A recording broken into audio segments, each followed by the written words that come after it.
Bom dia, bem-vindos a mais um Momento com a Palavra e hoje nós vamos falar sobre como lavar a louça, limpar casas de banho, aspirar. Podem ser momentos em que nós evidenciamos que estamos cheios do Espírito, que nós nos enchemos do Espírito. Ok? Porquê? Então, já vamos falar sobre isso. Vamos ler Efésios capítulo 5, versículo 21 até ao 33, mas para já leremos só do 21 ao 24. E diz assim: sujeitem-se uns aos outros no temor de Cristo.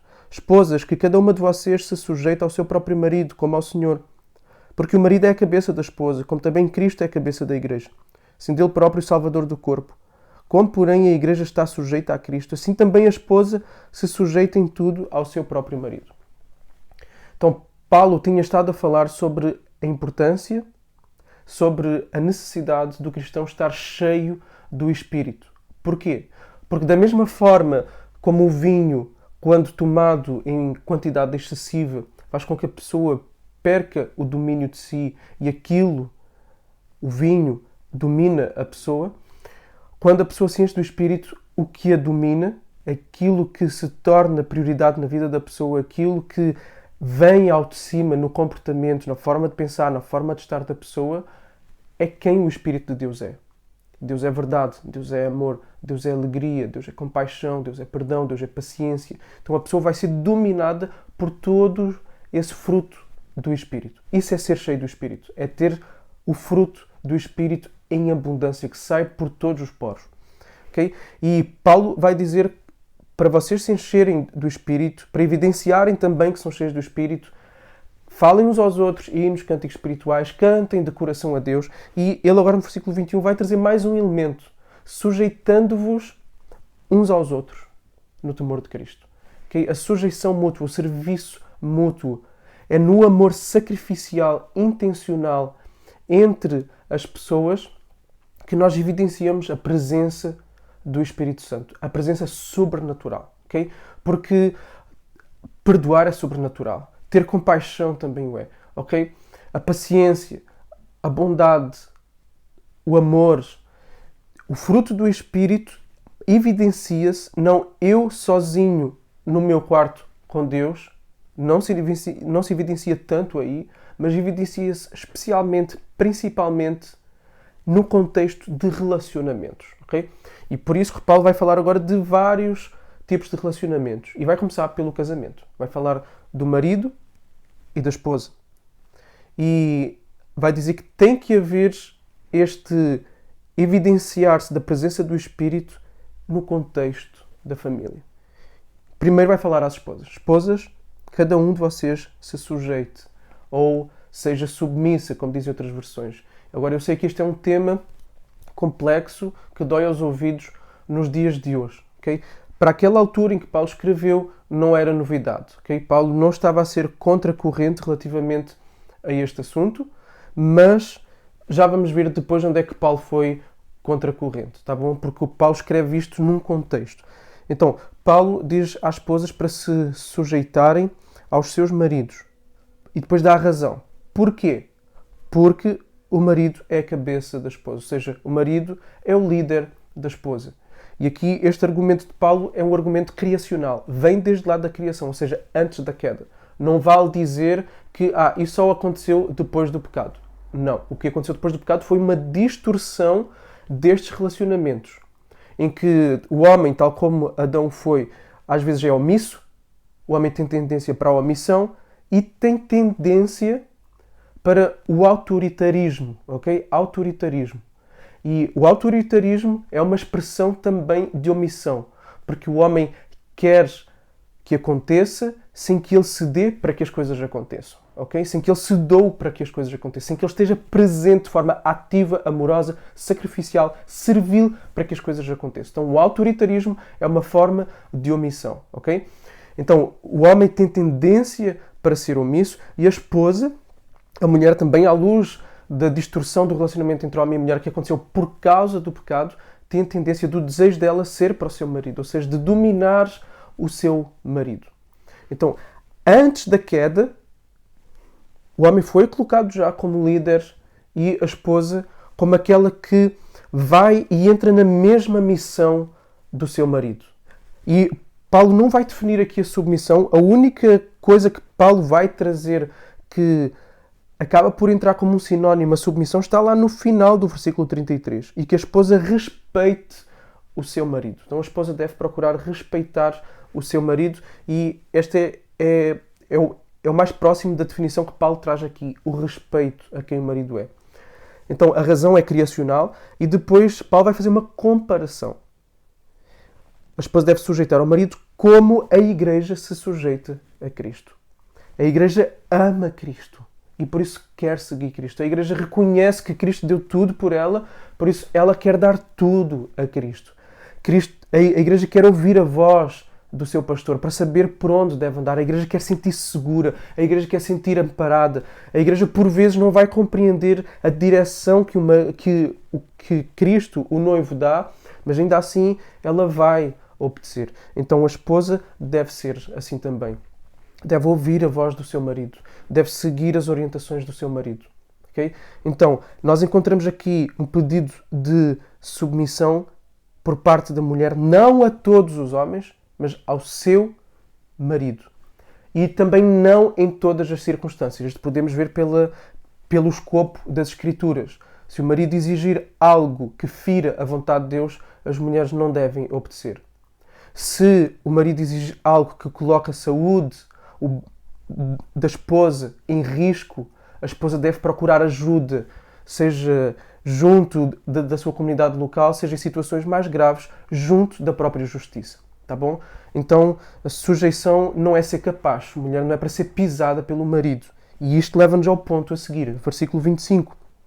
Maridos, que cada um de vocês ama a sua esposa, como também Cristo amou a igreja e se entregou por ela, para que a santificasse, tendo-a purificado por meio de água pela palavra, para a apresentar a si mesmo como igreja gloriosa, sem mancha, nem ruga, nem coisa semelhante, porém santa e sem defeito. Assim também o marido deve amar a sua esposa como ama o próprio corpo. Quem ama a esposa ama a si mesmo, porque ninguém jamais odiou o seu próprio corpo. Ao contrário, alimenta-o e cuida dele, como também Cristo faz com a igreja, porque somos membros do seu corpo. Eis porque o homem deixará o seu pai e a sua mãe e se unirá à sua mulher, tornando-se os dois numa só carne. Grande é este mistério, mas eu me refiro a Cristo e à igreja. No entanto, também quanto a vocês, que cada um ame a sua própria esposa como a si mesmo e que a esposa respeite o seu marido. Há aqui palavras que se repetem várias vezes e há aqui uma expressão também que se repete várias vezes. A palavra que mais aparece neste texto todo que nós estamos a ler é amar, ok? A palavra amar, o amor. Aquilo que deve reger o relacionamento entre o marido e a esposa é o amor, ok? E não é o amor de palavra, mas é um amor que é sacrificial. Como é que sabemos disso? Porque, mais uma vez, vem aqui a comparação. Amar como Cristo amou a igreja. Como é que Cristo amou a igreja? Deu a sua vida por ela. Abriu mão da sua glória, sujeitou-se à humilhação de se tornar homem, de ser dependente dos seios de uma mulher que, se ele não tomasse o leite de Maria, ele morreria. Ele tornou-se sujeito a isso. Okay? Foi humilhado, maltratado, injustiçado, sofreu a ira do pai, tudo isso por amor. Então é assim que o homem deve amar a sua esposa. Okay? Deve amá-la sacrificialmente, deve se entregar por ela, como Cristo amou a igreja. E esta é a expressão que aparece aqui e que é o ponto central de toda esta passagem. Como Cristo, ou seja, o relacionamento entre a igreja e Cristo. Cristo e a igreja, Cristo e a igreja, Cristo e a igreja. Esta expressão aparece 4 vezes. Esta ligação entre Cristo e a igreja. 1, 2, 3, 4. 4 vezes. Então esta é a referência, Cristo e a igreja. E Paulo vai dizer que este é o grande mistério. Okay? O que é que Paulo quer dizer com isto? Já lá vamos.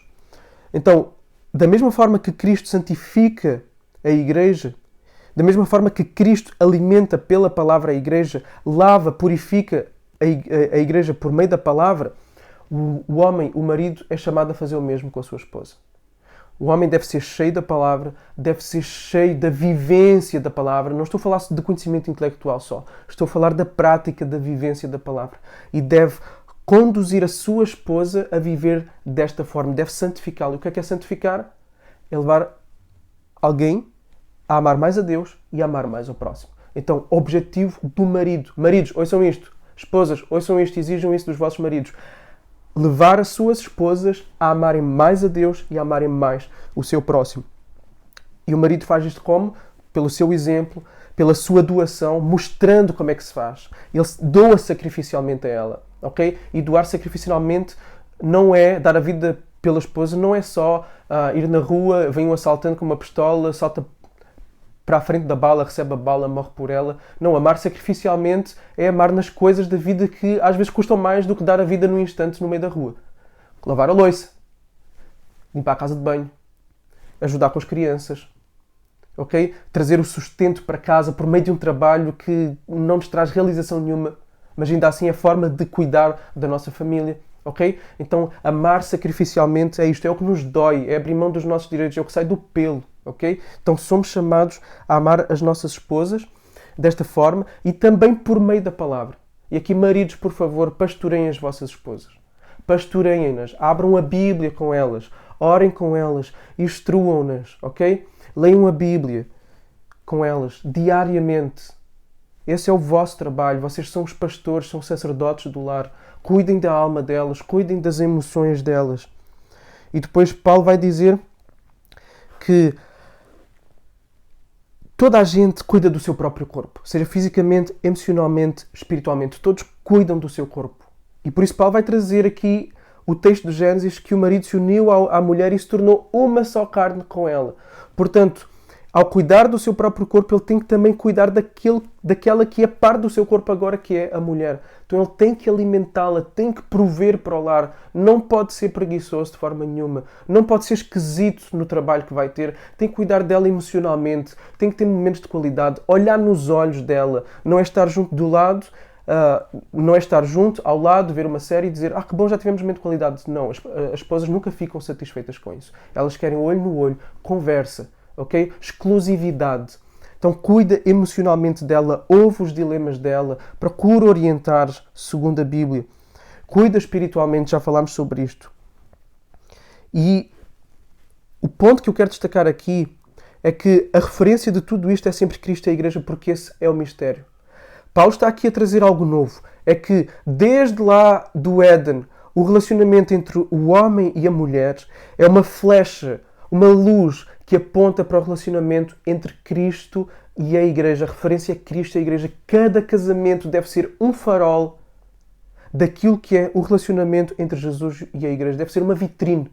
Que as pessoas que estão à tua volta, que as pessoas que estão dentro da tua família, os teus filhos, família alargada, que a tua comunidade, a tua igreja local, os teus colegas de trabalho, que todos possam ver o que é o relacionamento entre Cristo e a Igreja por meio do teu casamento.